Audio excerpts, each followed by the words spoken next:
Hola a todos, yo soy Carol y este es mi canal. Bienvenidos un día más a Encuentra tu historia y lee. Hoy os traigo el book tag de medio año, que ya lo estabais esperando, estoy convencida, porque yo tenía muchas ganas de grabarlo ya, o sea que yo misma lo estaba esperando y ya por fin esta semana lo tenemos con nosotros. Así es que ya sabéis, si queréis saber las premisas que forman parte de este book tag, cómo me ha ido esta primera mitad de año, ya sabéis lo que tenéis que hacer. Venid conmigo.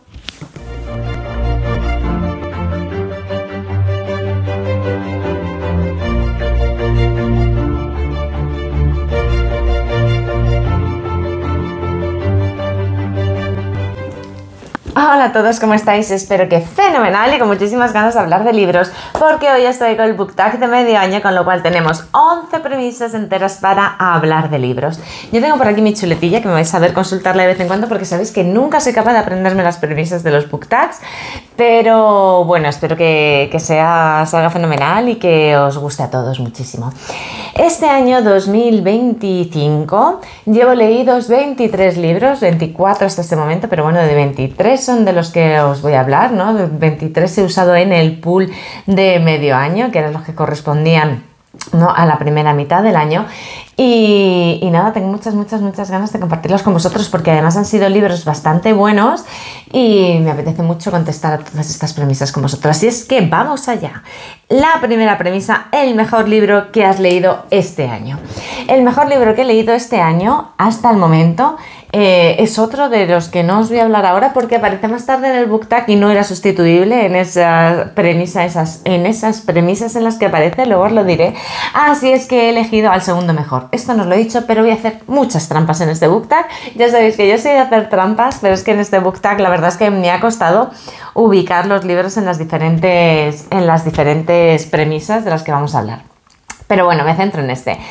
El libro uno de los libros que más me ha gustado este año, de los que he leído, ha sido La cazadora de Kate Quinn. No os lo puedo traer porque lo tengo prestado, así es que os pondré por aquí la imagen del libro.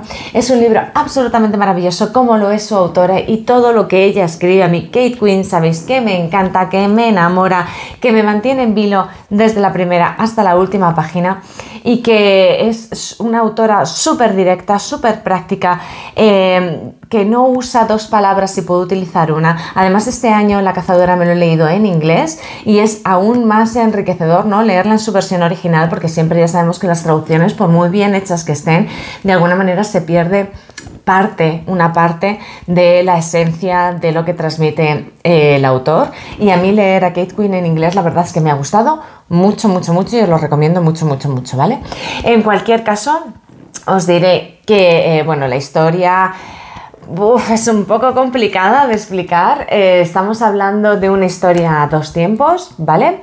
Que empieza a dos tiempos. Son realmente tres historias que se van entrelazando. Tenemos a una niña soviética que huye de un padre maltratador, medio loco, en la Unión Soviética de la Segunda Guerra Mundial. Estamos durante la Segunda Guerra Mundial, si no me equivoco. El libro empieza en el 42, en esta parte, y luego se va a extender hasta los años 50, hasta principios de los años 50 por otra parte, ¿vale? Y que va a convertirse en aviadora del Ejército Rojo.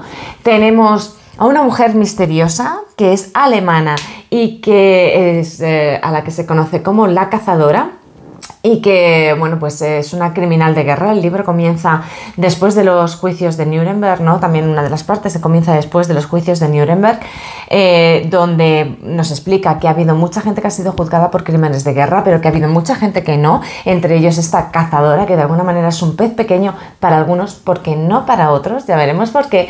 Después tenemos un grupo de personas que se encarga de cazar a criminales de guerra nazis después del 45.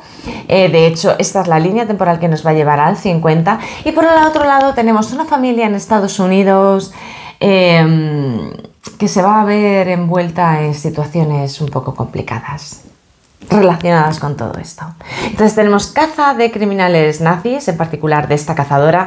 Tenemos un personaje de origen ruso del que nos van a contar su historia. Tenemos una familia en Estados Unidos que bueno, que va a tener sus cosas, sus más y sus menos, y tenemos un montón de personajes, tanto principales como secundarios, que son absolutamente maravillosos, cada uno muy marcado, con una personalidad extraordinaria, súper diferente.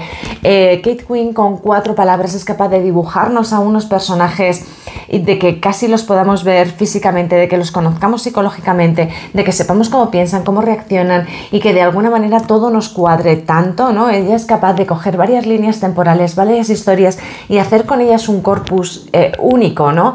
Y entregártelo como un libro, como una sola historia, y que todo cuadre, que todos los hilos estén cerrados y bien cosidos, toda la camisa está bien cosida, que es absolutamente maravilloso. Así es que súper recomendable. La cazadora a mí me ha encantado, y quizás entre en más profundidad en los wrap-ups, pero ahora no me voy a meter en más porque si no, no avanzamos con las premisas. Premisa número 2. La mejor secuela que he leído. Vale, yo no he leído muchas secuelas este año, he leído 3 para ser exactos. Ya sabéis que he ido leyendo los libros de Megan Maxwell, sabéis la opinión que tengo sobre ellos. Son libros que están bien, pero que bueno, que son de alguna manera libros un poco de paso. He leído otro libro otra secuela de la que os voy a hablar más adelante, y he leído El hijo de la garza, que es de la saga Prehistórica 2 de Antonio Pérez Henares. Esto está editado por Buquet y tiene 231 páginas. Esto es súper pequeñito el libro, se lee en nada, o sea, se lee en 2 horas escasas. Y la verdad es que está muy bien. Es la continuación de Nublares, como os digo, de la saga Prehistórica de Antonio Pérez Henares. Nosotros empezamos a leer esto en el Club de Lectura Buscadores de Historias el año pasado, empezamos con Nublares. Yo tenía cierto miedo el año pasado porque de la saga prehistórica que veníamos era del Clan del Oso Cavernario, que sabéis que es de mis libros favoritos del mundo y que creo que nada jamás en la vida va a poder superar, hablando de la prehistoria, al Clan del Oso Cavernario. A pesar de que he leído otros libros que hablaban de la prehistoria, ¿no? Que se ambientaban en la prehistoria. Y sin embargo, Nublares me sorprendió porque sin llegar a superar al Clan del Oso Cavernario, porque eso es insuperable, pero sí que es verdad que nos ofrecía una historia muy bien armada, muy ágil, muy bien montada, con muchos datos sobre la prehistoria muy bien integrados dentro de la historia, y que la verdad era un libro, hacían de él un libro que era una delicia. Fue una sorpresa el año pasado. Este año siempre te presentas con un poquito de miedo de que la secuela, la segunda parte, vaya a estar a la altura de la primera, y sí, lo está. Seguimos con un libro muy ágil que de alguna manera continúa lo que pasaba en la primera parte. Sí que es verdad que se salta, o sea que pasa de generación, aunque tenemos la generación que aparecía en Nublares, nos vamos a centrar fundamentalmente en la siguiente generación, pero sí que hay problemas y conflictos heredados del anterior libro. Desde el principio vamos a reencontrarnos con algunos de nuestros personajes favoritos de Nublares y vamos a conocer a otros personajes nuevos, ¿no? De esta nueva generación que os hablaba. Este libro es mucho más, mientras que Nublares se centraba mucho más en los conflictos que estaban ocurriendo dentro del clan de Nublares, en el que se centraba la historia, El hijo de la garza nos va a sacar, ¿no? de ese clan, y vamos a ver un poco cómo es la diferente evolución de la prehistoria en diferentes sitios de la península ibérica, en función de si están más en la montaña, más en el interior, más en la costa, de cuál es su entorno, de qué relaciones tienen con las tribus de su entorno y demás. Vamos a ver cómo va llegando ese neolítico, vamos a empezar a ver cerámica, vamos a empezar a ver agricultura y vamos a empezar a ver ganadería. Solamente pequeños conatos, ¿no? Pero de verdad que es algo como muy interesante, y todo esto está muy integrado en la historia, y no te das cuenta de lo que estás aprendiendo y aprendes, ¿no? Y esto es lo maravilloso del mundo de la literatura y de la literatura histórica, ¿no? De la novela histórica, lo que eres capaz de aprender leyendo una historia que al mismo tiempo te tiene atrapado porque la historia es intensa y la historia es interesante, y la historia y los personajes nos tienen enamorados de alguna manera, ¿no? Nos tienen interesados. Así es que muy recomendable también El hijo de la garza como continuación de la saga prehistórica de Nublares. Y ahora se me ha soltado el micro y lo tengo que volver a pillar. Venga.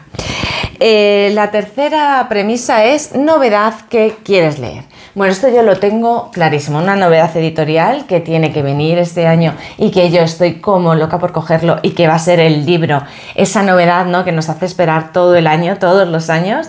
En este caso ya he leído una que estaba esperando con muchas fuerzas, de la que os hablaré también en el Grupo del mes de junio, efectivamente, digo bien, y uno que vendrá en los meses entre octubre y noviembre. Creo que ya sabéis de quién estoy hablando, es Santiago Posteguillo con la tercera entrega de Maldita Roma, que se compone por Maldita Roma, Roma soy yo, y esta tercera entrega que todavía no sé cómo se va a llamar, pero que tengo unas ganas horribles de coger y que nos cuenta la historia de Julio César desde su infancia hasta, entiendo que llegaremos a su muerte. Van a ser 6 libros, llevamos 2, sale el tercero.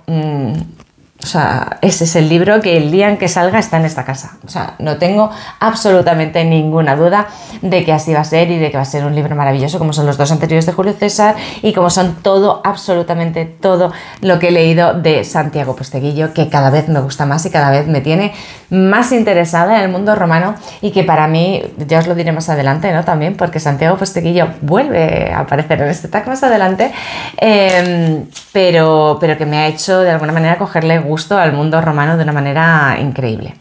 Pero paso de premisa, que ya llegaremos a él. La mayor decepción del año, y me duele mucho, mucho, mucho traeros este libro. Tenía 2. Ha habido 2 libros que me han decepcionado bastante, pero entre los 2 creo que la mayor decepción, sin lugar a ninguna duda, ha sido En el amor y en la guerra de Ildefonso Falcones. Ya os lo dije en el Grupo anterior. Yo me esperaba mucho de este libro. A mí la Catedral del Mar me gustó muchísimo. Los herederos de la tierra me gustaron, sin ser la Catedral del Mar me gustaron, y sin embargo en el amor y en la guerra se me ha hecho pesado, la historia no avanzaba, los personajes no me interesaban, no les entendía, no les comprendía, no empatizaba con ellos, realmente no había nada que me haya enganchado de este libro, ninguno de sus personajes, ninguna de sus situaciones. Sí, nos cuenta el libro que es ese paso, ¿no?, de la Edad Media como más profunda, esos años de oscurantismo y demás, hacia el Renacimiento. Sí que es verdad que se sitúa en Italia, en Nápoles, sí que es verdad que vamos a ver crecer una cultura de alguna manera, ¿no?, más avanzada, y vamos a ver cambios sociales y vamos a ver cambios en el concepto de caballería, ¿no?, y de feudalismo y de relación feudal y esa relación con la monarquía y tal. Vamos a ver algunas de estas cosas, pero para mí ha quedado todo como súper diluido, quizás solamente encarnado en un personaje con el que no empatizas en ningún momento, de lo rígido y de lo inflexible que es y de las cosas que le pasan por esa rigidez y esa inflexibilidad que él tiene, con esos conceptos de lealtad hacia la monarquía, a su rey y demás. Y en realidad es que no me ha interesado nada este libro, tenía muchísimas ganas de leerlo. Cuando vi que salía la tercera parte de la Catedral del Mar, dije, me lo tengo que leer sí o sí, y sin embargo pues me ha dejado súper fría, se me ha hecho súper pesado y me ha costado terminarlo. Es de estos libros que me han costado terminar y que casi dices, es que lo abandono, y no lo abandonas porque no se abandona el libro, ¿sabes? Pero me han entrado muchas ganas de dejarlo a medias. Os cuento, este libro está editado por Grijalbo. Mira que además me fastidia, porque a mí Grijalbo sabéis que es una editorial que normalmente me encantan también los libros que publican. Tiene 757 páginas y nos cuenta la historia del nieto del Arnau Estañol que teníamos en la Catedral del Mar, nieto o bisnieto, ya no lo sé muy bien. En este momento estamos a mediados del siglo XV, bien, en 1442. Todo esto empieza con la conquista de Nápoles por el reino de Aragón, por el rey de Aragón. Tenemos a otro Arnau Estañol, que como os digo es descendencia directa del primer Arnau Estañol, que era Basteiro, ¿no?, que veíamos en la Catedral del Mar, y en este caso ya es un noble muy importante, muy cercano al rey de Aragón. Va a tener un papel muy importante en esta conquista del reino de Nápoles y bueno, pues de alguna manera él se queda en Nápoles y se establece cómo va a ser su vida a partir de entonces, ¿no?, en Nápoles. con él y con su familia, una familia que de alguna manera es heredada, por decirlo de alguna manera, ¿no? Él tenía un compañero en armas que murió en la guerra y que le encargó proteger a su familia. Entonces él de alguna manera se casa con, no sé si llega a casarse porque él ya tiene mujer en Barcelona, en Cataluña, pero bueno, se convive con la mujer, con la viuda de este compañero en armas, y de hecho tienen un hijo y ella ya tiene una hija, y bueno, y ahí pasan cosas, que es lo que pasa siempre en estos libros de Ildefonso Falcones. Hay una violación, unos problemas con los enemigos de siempre que venimos arrastrando, los mismos enemigos desde la Catedral del Mar, y se nos repite otra vez ese esquema, ¿no?, de conflicto familiar, una mujer desgraciada, un amor imposible, los enemigos de siempre y esa lucha por la virtud, ¿no?, de la virtud contra la maldad suprema de los contrarios. Entonces es un esquema como muy repetido, muy pesado, muchas páginas, nos sobran páginas, no pasa nada y no pasa nada y otra vez me repites lo mismo, y me ha decepcionado mucho, así es que no voy a contaros mucho más de este libro, lo siento. Me da mucha rabia porque lo cogía con muchas ganas, y sí que es verdad que entiendo que en esta decepción hay una parte muy importante que se debe a las expectativas que yo tenía puestas en este libro, pero bueno, ¿qué se le va a hacer? Premisa número 5, la mayor sorpresa. Bueno, tampoco ha sido una gran sorpresa como en cuanto a que me haya gustado, porque ya sabía que me iba a gustar desde el verano pasado. Son los libros de Juan Gómez Jurado, de Todo arde, todo vuelve y todo muere. Es que sabéis que se ambientan en el universo de Reina Roja. No voy a entrar mucho a contaros qué, pero sí que hay cosas que me han sorprendido de este libro, porque cuando yo supe que estaba ambientado en el universo de Reina Roja, esperaba una cosa y me he encontrado otra. Me ha gustado mucho, ha sido una sorpresa muy agradable. Al principio me chocó, fue algo que dije, ups, no es esto lo que me esperaba, pero sin embargo luego me enganchó. Personajes maravillosos, una trama rápida, que no para, que no te deja respirar, y acabas un libro y tienes que coger el siguiente. Son estas sagas que te las tienes que leer seguidas, los 3 libros, porque tal y como acaban necesitas seguir, con lo cual preparaos si queréis leerlos, porque en una semana os habéis ventilado los 3, porque no podéis dejar de leer. Ya sabéis que Juan Gómez Jurado nos pide siempre que no desvelemos cosas de sus libros, porque prefiere que sus lectores entren a ciegas en sus libros. La verdad es que merece la pena tanto entrar a ciegas en sus libros como leerlos en general, porque son absolutamente deliciosos y absolutamente trepidantes y absolutamente adictivos, ¿no? Entonces, de verdad, muy recomendable toda la saga de todo el universo de Reina Roja, desde El paciente hasta Todo muere. Quizá El paciente y la cicatriz son los libros que a mí menos me han gustado, pero aportan mucho si te los lees antes que los de Reina Roja, que es Reina Roja, Loba Negra y Rey Blanco, y estos los tienes que tener leídos sí o sí antes de Todo arde, todo vuelve y todo muere, porque él dice que te los puedes leer en cualquier orden, pero no es verdad. O sea, son libros que se van alimentando unos a otros de alguna manera, y que tú recuperas información de libros anteriores cuando vas avanzando, que sí, que los podrías leer, que no te hace spoiler, que tú realmente, si te lees a lo mejor la saga de Todo arde, todo vuelve y todo muere y luego te lees El paciente, realmente no estás sufriendo un spoiler, estamos de acuerdo, pero yo de verdad os recomiendo leerlo en orden, porque sí que creo que aporta mucho más. Estos son libros que además él dice que se podrían, que una vez terminada la saga, en una relectura podríamos descubrir nuevos huevos de Pascua, ¿no?, o nuevos detalles en los libros anteriores que también nos ayudarían a recomponer la historia o a rehacer la historia de alguna manera, y estoy convencida de que es así, porque sí que es verdad que según va avanzando la historia te encuentras personajes y te encuentras datos y te encuentras cosas que son muy interesantes, cómo va encajando todo, ¿no? Sí que creo que con cada nuevo libro Juan Gómez Jurado ha reescrito un poco nuestra interpretación, o lo que el lector puede interpretar de los libros anteriores, y eso es algo como muy mágico y un trabajo muy especial de Juan Gómez Jurado, así es que muy, muy, muy, muy recomendable. Toda la saga, hasta final. Y yo espero que volvamos a tener más de esto, ¿eh? Yo dejo aquí un mensaje para Juan Gómez Jurado. Él dice siempre al final de sus libros que a la pregunta de si volveremos a ver a no sé qué personajes, él dice, bueno, todo depende de ti, lector, ¿no? Si te gusta y tal, pues siempre habrá más. Bueno, yo me manifiesto, ¿sabes? Yo quiero más de este universo y quiero seguir leyendo y quiero seguir encontrándome con estos personajes y con otros que ya Juan Gómez Jurado y los que lo habéis leído sabéis de quiénes hablo. Así es que no entro más, que al final me meto en spoiler.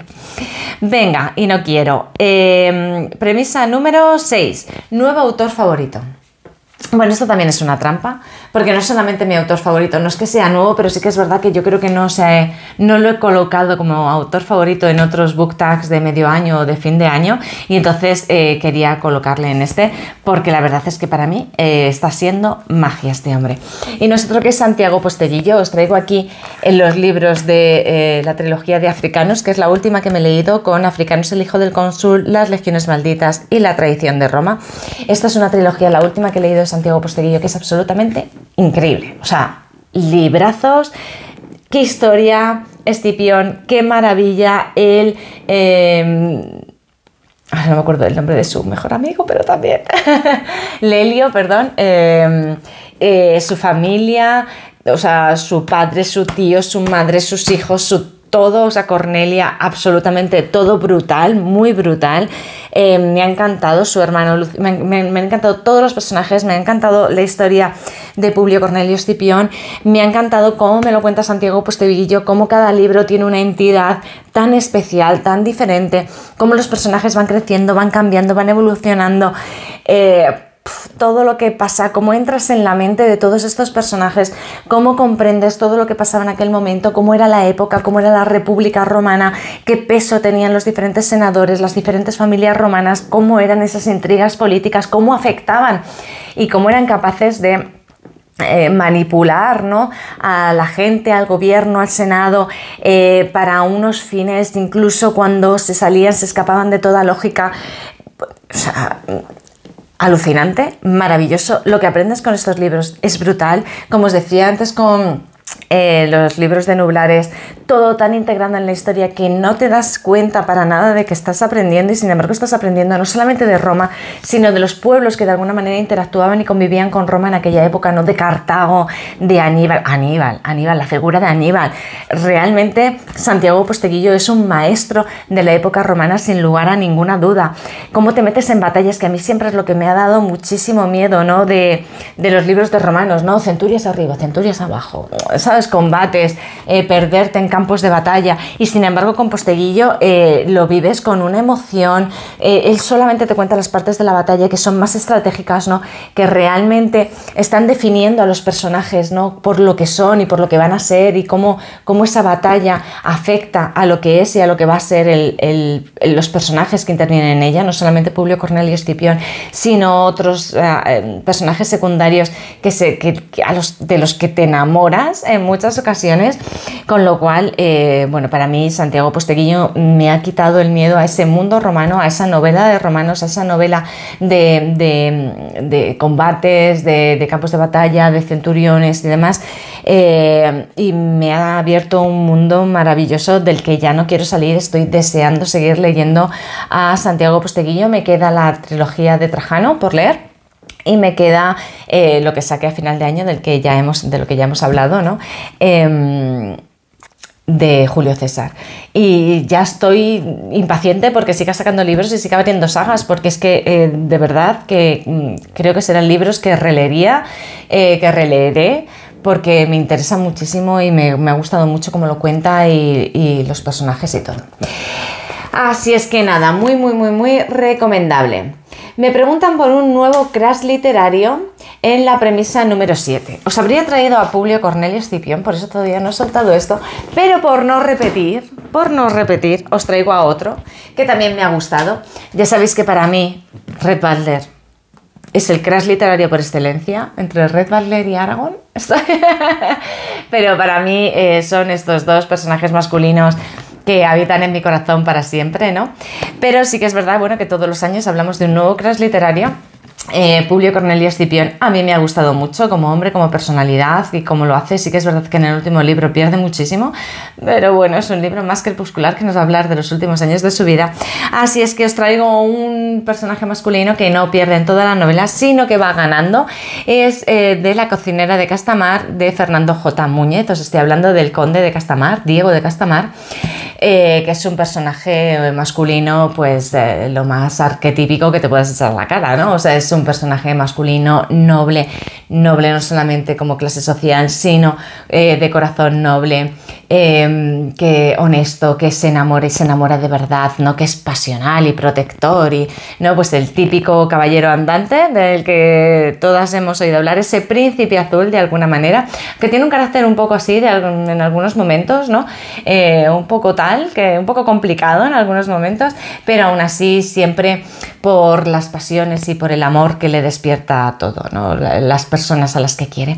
Entonces, pues bueno, un hombre atractivo que además nos es descrito en el libro de una manera radicalmente diferente. Para mí fue un chof horrible cuando vi la adaptación de la serie de televisión. Yo solamente ver el personaje que habían elegido para representar, el actor que habían elegido para representar a Diego de Castamar, o sea, dije, no es verdad, ¿sabes? No es verdad. Tenemos muchachos muy guapos, actores muy guapos aquí en España, capaces de hacer de Diego de Castamar, ¿no? Que yo no es por menospreciar al actor que hace de Diego de Castamar, que seguro que es un actorazo, y que el hombre no es desagradable físicamente, pero para mí no me pegaba nada. O sea, fue un choque con la realidad que no era para nada lo que me imaginaba.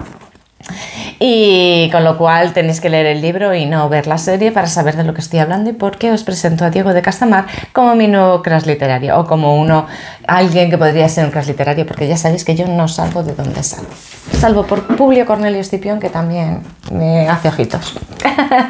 Pero bueno, seguimos. Premisa número 8, libro que te ha hecho llorar. Bueno, aquí yo creo que año tras año os traigo a la misma autora, porque la misma autora es la que consigue hacerme llorar año tras año y que espero que siga siendo por muchos años. Christine Hanna, este año con La niña salvaje. Creo que el año pasado os traje Las mujeres de la guerra en esta premisa y este año os traigo de nuevo a Christine Hanna con La niña salvaje. Esto está editado por Suma de Letras. Tiene 450 páginas aproximadamente. Es la historia de una niña que aparece de repente en un pueblo habitado. Ella sale del bosque en un estado prácticamente salvaje. De hecho, va acompañada con un cachorro de lobo. Se sube a un árbol, está sucia, demacrada, se la ve hambrienta, no se puede comunicar. Como os digo, es un estado prácticamente salvaje. El pueblo de alguna manera la acoge y se encarga de ella, de intentar buscar a su familia, sobre todo con la figura de la jefa de policía del pueblo, que va a ser una de nuestras protagonistas, junto con la niña y junto con su hermana, que es psicóloga especializada en psicología infantil, que no está pasando por su mejor momento cuando está ocurriendo la novela, y que sin embargo van a tener ambas hermanas un papel muy importante para con esta niña salvaje. Es un libro súper tierno, donde la evolución de la niña, cada pequeño pasito que damos con ella, cuesta horrores, y que de alguna manera Christine Hanna es capaz de hacernos conectar, ¿no?, con esas emociones, tanto de la niña como de los personajes protagonistas, tanto de esta jefa de policía del pueblo donde se desarrolla la acción, como de la psicóloga, como de algunos de los personajes secundarios que van a circundar en esta historia, ¿no?, que van a estar también en esta historia, pero sobre todo esos momentos en los que estamos en esas emociones de la niña, ¿no? O sea, se te caen las lágrimas porque no puede ser de otra manera. Es tan tierno, es tan bonito, te agarra tanto las tripas de las entrañas, ¿no? Ese sufrimiento. Tiene esa habilidad, Christine Hanna, de transmitirte esas emociones y esos sentimientos sin que necesariamente tengas que estar notando, ¿no?, esto que fastidia tanto, que dices, me estás metiendo el dedo en la llaga, a ver si me arrancas la lágrima. No, eso no lo hace Christine Hanna. Te cuenta las cosas de una manera lo suficientemente aséptica y suficientemente realista como para que no tengas esa sensación de que te están metiendo el dedo en la llaga y sin embargo llores ríos de lágrimas, porque no puede ser de otra manera. Así es que absolutamente maravilloso. Y nos vamos a la premisa número 9 con la mejor adaptación. Bien, la mejor adaptación, sin lugar a ninguna duda, Os va a sorprender, porque no es una adaptación que hayan hecho a televisión, porque sabéis que muchas veces no me da tiempo, una vez que termino los libros, a coger la adaptación televisiva, y otras veces es que sinceramente no me cuadra nada de cómo lo adaptan a televisión. Pero sí que ha habido una adaptación este año que me ha vuelto loca, que de hecho la he visto ya 2 veces y si pudiera verla una tercera, la vería una tercera. Y es la adaptación de Los Pilares de la Tierra al musical. Ese musical ha estado en Madrid, ha estado varios meses en Madrid. Yo he tenido la oportunidad, como os digo, de ir a verla 2 veces. Me ha encantado la música, me ha encantado cómo han resumido la historia. Me ha encantado todos los personajes, todos los actores, cómo lo hacían. Bueno, de verdad, alucinante, tenéis que verlo. Creo que ahora se ha ido a Zaragoza, que ya no está en Madrid, pero merece muchísimo la pena si podéis pillarlo, si podéis iros una vez a Zaragoza, que se tarda un periquete y lo veis, porque merece muchísimo la pena. Y es de estas cosas que sales de ver el musical y dices, jo, qué pena que no voy a volver a escuchar esta música otra vez. Y se te queda en la cabeza y de alguna manera vuelve de alguna manera a ti, y de verdad es una adaptación maravillosa. Me parece un trabajo brutal adaptar un libro como Los Pilares de la Tierra, un espectáculo musical de 2 horas y media, donde además estás viendo en un teatro chiquitito que lo hicieron en Madrid, donde estás viendo que permanentemente están pasando cosas en el escenario, que están entrando y saliendo actores, que además el elenco es el que es, y hay actores que interpretan incluso varios papeles, aunque realmente no te afecta el desarrollo de la historia, cómo suben y bajan cosas para cambiar decorados, para pasarte de Kingsbridge a la casa de los protagonistas, de los diferentes protagonistas, de Aliena o de los condes, de los duques de Sirrin, y todo esto, incluso la catedral. Bueno, de verdad, muy recomendable iros a verlo. Si no lo habéis visto, iros a verlo donde podáis pillarlo, porque merece muchísimo la pena y es sin duda una adaptación increíble. Premisa número 10, el libro más bonito que has comprado. Este año no ha sido un año de comprar libros bonitos. Todavía no he comprado ningún libro ilustrado, de esos que os traigo de vez en cuando. A este le voy a quitar la faja para enseñarlo, porque la verdad es que es bonito. Es un libro de Maeva que todavía no me he leído y que lo compré por bonito. Así es que os traigo el libro de las puertas, como os digo, editado por Maeva. Tiene 400, en torno a unas 450, 460 páginas. Es un libro que versa sobre libros, fantasía, magia. Puede ser interesante. Sabéis que la fantasía no es especialmente mi género, al que vaya mucho. Tengo muchas deudas de fantasía por ahí con Brandon Sanderson, pero es que es tan bonito, ¿verdad? Una portada tan bonita con este azul medianoche, estos dorados. La verdad es que me gustó mucho y no me pude resistir. Un libro de Gareth Brown. Ya me diréis si merece la pena o si lo voy a dejar aquí en la estantería haciendo bonito durante mucho tiempo. Así es que nada, vosotros me lo decís en los comentarios, y me voy a la última de las premisas, que es un libro que quieres leer antes de que acabe el año. Podéis elegir el que queráis. Tengo muchísimo. El vídeo anterior os lo hice, el reto de las sagas. Tengo ahí un montón de libros que leer, que quiero leer antes de que acabe el año, porque necesito acabar esas sagas que tengo empezadas, ¿no? Antes de meterme en más problemas. Y aún así, os vengo a contar más problemas en los que quiero meterme. Porque sabéis que tengo una piedra en el zapato desde hace un montón de tiempo, que son los libros de Puerto Escondido de María Oruña. Os traigo aquí los 3 primeros, por aquí tengo otros 2 y me falta uno que todavía no tengo, pero que ya es ampliar el problema. Pero fijaos que os digo, me parece una alternativa súper buena para las lecturas que puedo hacer en agosto, como el año pasado hice con los de Reina Roja, que también eran como esa piedra en el zapato que tenía muchas ganas de empezar a leer y necesitaba el momento de ponerme a leerlos, ¿no? Pues bien, este año yo creo que María Oruña va a ser mi Juan Gómez Jurado del año pasado, y me voy a poder leerlos, al menos estos 3 primeros libros de Puerto Escondido, y iniciar un nuevo problema cuando no he terminado con las sagas anteriores. Ya lo sé, pero la verdad es que tengo muchas ganas de María Oruña. Tenía estos comprados, tenía El Bosque de los Cuatro Vientos. Sabéis que El Bosque de los Cuatro Vientos no me gustó demasiado, tenía más expectativas, no está mal, pero tenía más expectativas. Y he leído El Albatros Negro este año, en lectura conjunta con el Club de Lectura Buscadores de Historias, y me ha gustado muchísimo. Me ha quitado ese mal sabor de boca que tenía con El Bosque de los Cuatro Vientos, así es que estoy in the mood para ponerme con Puerto Escondido. Y esto es todo, hasta aquí el book tag de medio año.